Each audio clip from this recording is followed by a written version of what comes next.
Cara kehidupan masyarakat praaksara. Pada kesempatan kali ini, secara kelas kami akan membahas materi mengenai corak kehidupan masyarakat prasejarah atau praaksara. Materi ini dibahas agar kalian dapat memahami corak kehidupan masyarakat pada zaman praaksara. Zaman praaksara merupakan masa kehidupan manusia sebelum mengenal tulisan. Pada masa ini, kehidupan manusia masih sangat primitif. Namun manusia pada masa ini tetaplah makhluk hidup. Mereka hidup, bergerak, dinamis, berpikir, bahkan memiliki berbagai kebutuhan seperti halnya kita. Perbedaannya, mereka masih sangat primitif, sehingga dengan segala keterbatasannya, mereka melakukan segala aktivitas dengan skala sederhana. Zaman praaksara sering juga disebut zaman nirleka. Nir artinya tidak, dan leka artinya tulisan. Dari kesimpulannya, pada zaman ini manusia masih belum mengenal tulisan. Batas antara zaman praaksara dan zaman sejarah adalah dengan ditemukannya tulisan dan dalam kebudayaan manusia. Dimulainya zaman sejarah pada setiap bangsa itu berbeda-beda. Hal itu tergantung dari tingkat peradaban masing-masing bangsa. Bangsa yang pertama kali menggunakan tulisan dalam kebudayaan mereka adalah Sumeria, sekitar 3000 tahun sebelum Masehi.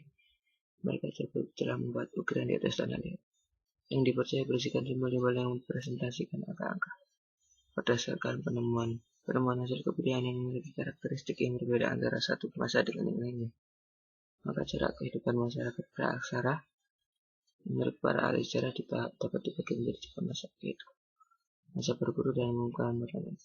Pada masa ini ditemukan peralatan-peralatan yang berhubungan dengan kegiatan berburu dan terbuat dari batu. Masa bercocok tanam.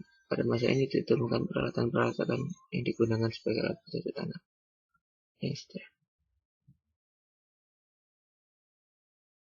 Tabel kehidupan di masa berburu dan mengumpulkan makanan tingkat sederhana.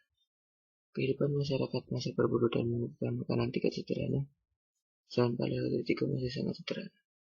Mereka hidup sangat tergantung dengan alam dengan cara mengumpulkan makanan dan berburu. Kegiatan tersebut dikenal dengan food gathering. Perkakas yang dihasilkan pada masa ini adalah copper. Dinamakan demikian sesuai dengan fungsi. Perkakas serbaguna, itu pecahan batu kecil dan pipis serta tajam yang digunakan sebagai pisau, tulang, dan tanda hewan. Alat ini digunakan sebagai mata pengorek ubi dan ujung tombak. Perkakas-perkakas tersebut ditemukan di Pacitan, Jawa Timur, Nandong, dan Sangiran.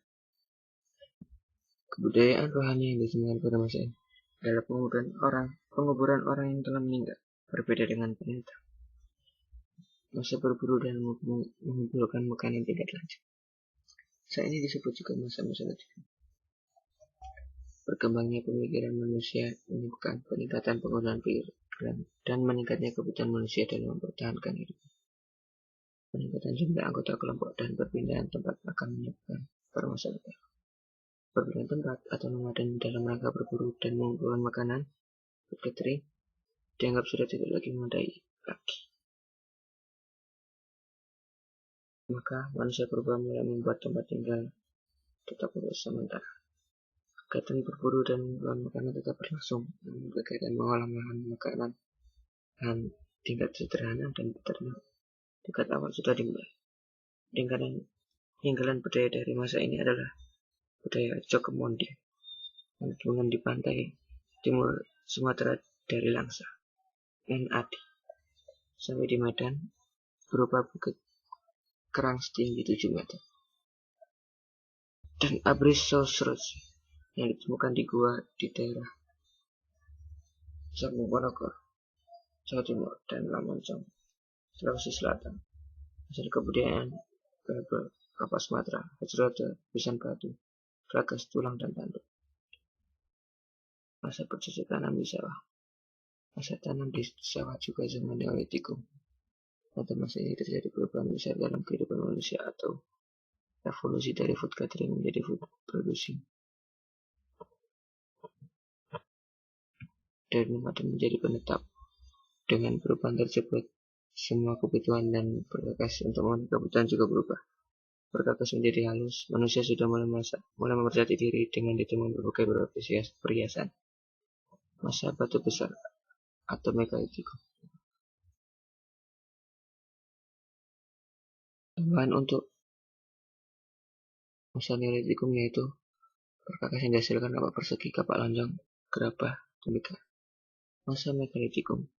Kebudayaan batu besar atau megalitikum sebenarnya bukan merupakan budaya tersendiri.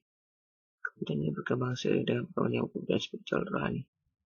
Manusia berubah sudah mempercayai bahwa setelah kematian ada kehidupan.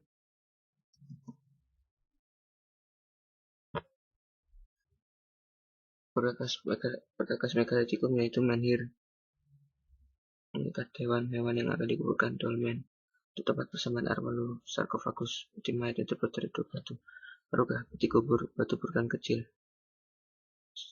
Dan di Sulawesi ada kubur batu dan berundak-undak dengan masa pendakian logam. Sebagai salah satu dampak kehidupan menetap, bahwa manusia mulai semakin berkembang cara berpikirnya, sehingga mulai mampu menemukan cara membuat perkakas dari logam. Pembuatan perkakas dari logam menggunakan dua teknik, yaitu ajira berdua dan bivalve. Pembuatan perkakas dengan teknik ajira berdua sebenarnya dengan membuat model terlebih dahulu dari lilin. Perkakas lilin kemudian dibungkus dengan tanah liat basah dan bagian atas dan bawahnya diberi lubang. Selanjutnya dikeringkan dan kemudian dibakar. Pada saat dibakar, lilin meleleh dan meninggalkan logam. Lengkapan tanah liat tadi kemudian diisi dengan cairan logam dan setelah dingin tanah liat dipecah. Dan kemudian dikembangkan teknik bivalve, yaitu membuat perkakas dengan cetak masal, itu dibuat cetakan batu dengan tutup yang bisa dibuka dan dipakai berulang-ulang.